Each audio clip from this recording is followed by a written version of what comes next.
Guys, the pullback that we've been waiting for Bitcoin has finally happened. And in today's video, I am of course going to answer the question, is this just the beginning of a prolonged downtrend for Bitcoin? Or are we going to see a quick bounce and then go up towards higher highs from this point? Today, guys, I'm going to talk about that exactly. I am going to talk about the reason why we did go down. I will talk about the traditional markets. I will talk about my trades. I will talk about so much today. If you are invested into altcoins, you will want to watch this video as well. So make sure to watch this video from the beginning until the end. Welcome back, everybody. My name is Chris, bringing you cryptocurrency videos every day, teaching you how to make money in this market. If you're new to the channel, then make sure to subscribe and activate the bell right now. So finally, the pullback we have been waiting for has happened for Bitcoin. And we saw a drop. Well, from the high here, we saw a drop of 10%. So this is fantastic. We saw this drop from the edge of the orange box. We went sideways, and then finally, in just a couple of minutes, let me show you this actually on the minute chart, because this was pretty wild. So let's go to the hourly. Let's go to the 1 minute. And you can see that this entire crash took place during just a few minutes. As we lost this red line right here, boom, in 2 minutes we went down. This is a flash crash. So this flushed out most of the leverage in the market. In fact, $266 million worth of longs were liquidated in the past hour alone. So this is the reason why I've been very, very cautious here recently. I've been saying that I am not going to buy more Bitcoin until we hit at least my orange box here, but also until we have a healthy correction towards the downside. Now 10%, that is a decent correction. Of course, we could see 15, we could see 20, 25 in a bull market.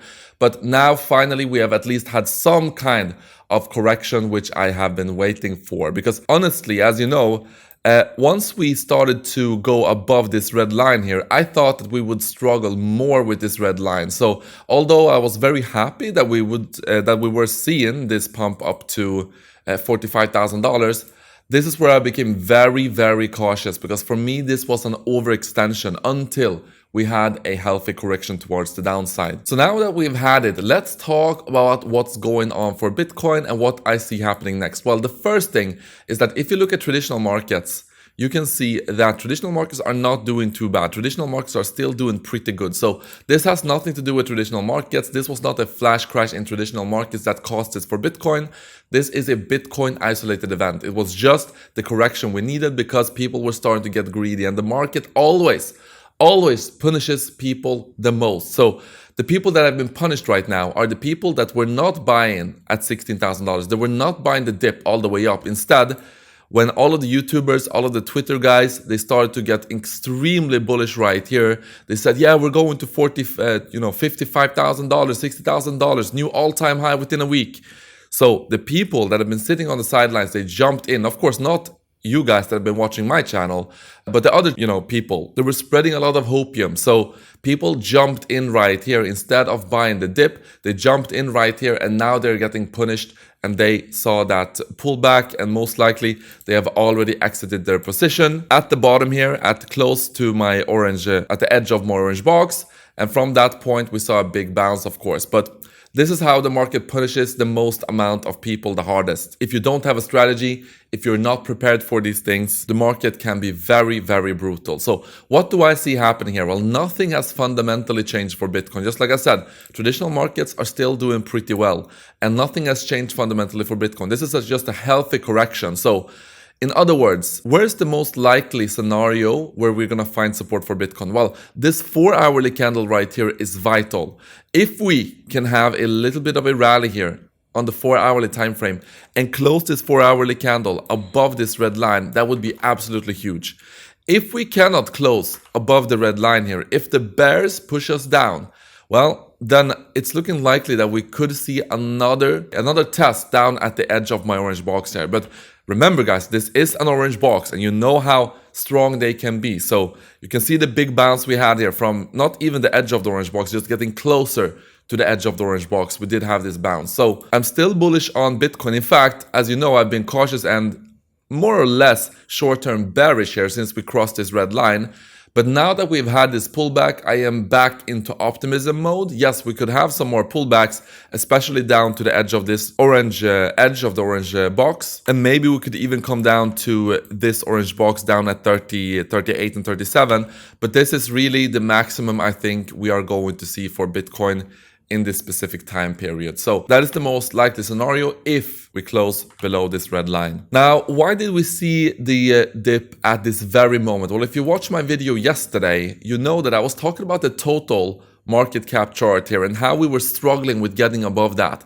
And if we saw a rejection right here, we could see a decent rejection and pullback for Bitcoin. Yes, we did see this on the weekly time frame. We didn't manage to break through this level. Instead, we did see a pullback. Also, the total 3, which is the altcoins, essentially altcoins excluding Bitcoin and Ethereum. Same thing here. Here it was a little bit interesting that we actually closed above this level, but then immediately saw a drop and a pullback to my orange line right here. So what does all of this mean for all of you guys that are using my trading strategies? Well, just like I've been saying here for the last week, we are going to see a pullback. And when you see that pullback, most of these positions are going to get filled. So you will have to be prepared to hold that position. So a lot of people actually jumped out of these bots. Well, I wouldn't say a lot of people. On my main account, there was 13 people that jumped out, probably because they weren't prepared to hold these positions. But yeah, now that we have seen that pullback, what I've been saying actually did happen as well. You can see the slow bots accumulated 8 positions right here. The Bitcoin cycle bot accumulated 7 positions. So now I'm going to keep holding these ones. I'm going to keep holding them, and hopefully we see a decent bounce for Bitcoin, and then these ones are going to take profit. What I will do though, because they've been accumulating quite significant amount of orders here, I will go to the far right and I will adjust the take profit price right here. So just make it the lowest possible. I actually already did it here. So 42,408, just above. Actually, let's keep it at 410 just in case. So this means that the bots are going to take profit a little bit quicker. You can do this also on BitGet if you're using the bots on BitGet. If you go down to your bots on BitGet, you have them right here. You can click on this little pen here and adjust the take profit percentage to the lowest possible. Remember, this is with 10x leverage here on BitGet. So if you want it to be 0.8%, it is 8% here. If you want it to be 0.1%, then it would be 1% you add here. So that is something that you can do, but I'm not going to adjust the take profit prices on BitGet, just on OKX, just to kind of show you the difference here. When we do see a pump, well, then the BitGet bots are going to do better. But of course, if we do not see us going up to the take profit price, then the bots could be stuck with these positions for quite a while. Still, the bots are doing terrifically well. They're working completely as intended, buying the dip on the way down here, and we will take it from there. Now, just like I said, you can use these ones on OKX. There's no limit here. I will show you soon how to do that. And in fact, you know that I did have also a buying position at this orange box up here at the red line, and also at the edge of the orange box down here. Those positions on OKX have been filled. So I am in a trade right now. It's at almost 200 USDT in profit. So I will keep my eyes on that. I will take profit pretty quickly on this one, guys. So I will not hold this for a prolonged period of time. I want to see also what's going to happen here with the edge of the orange box. If we can close above this point, that would be very, very good. If we cannot do that, then just like I said, I'm anticipating some more downside.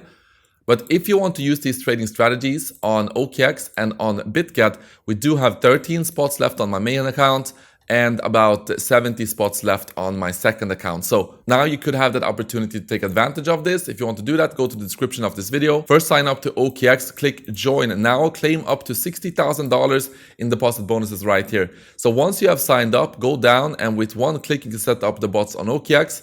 If you cannot use OKX for some reason, then go to BitGet, sign up, get up to $8,400 here using this link right here, and then click on this one. Just like I said, it has 13 spots right now, but it's usually full. But then you have also these ones with 75 spots left. So both of these ones are exactly the same. It's just that this one was full, and that is why I created this one. But the bots themselves are actually exactly the same. So of course, this pullback for Bitcoin also meant that many of the altcoins did see significant pullbacks. The reason why I was telling you yesterday that if you were sitting at massive gains in altcoins, then it could be a good idea to take profit yesterday before the drop. Now, I'm gonna see what's gonna happen here with altcoins and with Bitcoin. If we see some more, I'm happy with my altcoin positions for the moment, but if we see another pullback for Bitcoin, then some of these altcoins could be at very, very juicy price points. So then I'm gonna definitely accumulate even more here because, like I said, nothing has changed. I still think that we're in a bull market. Nothing has changed at all for Bitcoin. The only thing is that we've had a healthy correction. So this is a buy the dip opportunity. I told you I would be waiting until we hit my orange box, until I am going to accumulate more Bitcoin. Basically, from this point, I have been waiting. I haven't been trading anything here apart from my trading strategies doing it for me. Now I am in buy the dip mode again. I will buy every single dip for Bitcoin just like I've been doing since $16,000, as you know here if you've been following my channel. So that's my strategy, guys. A couple of key events to keep your notes of today. On Tuesday, you will have significant data coming out, also on Wednesday and on Thursday. So all of these things are going to affect the Bitcoin price. You are going to see some volatility, so keep your eyes on that. Guys, this is what I got for you. Thank you so much for watching this video, and I will see you in the next one.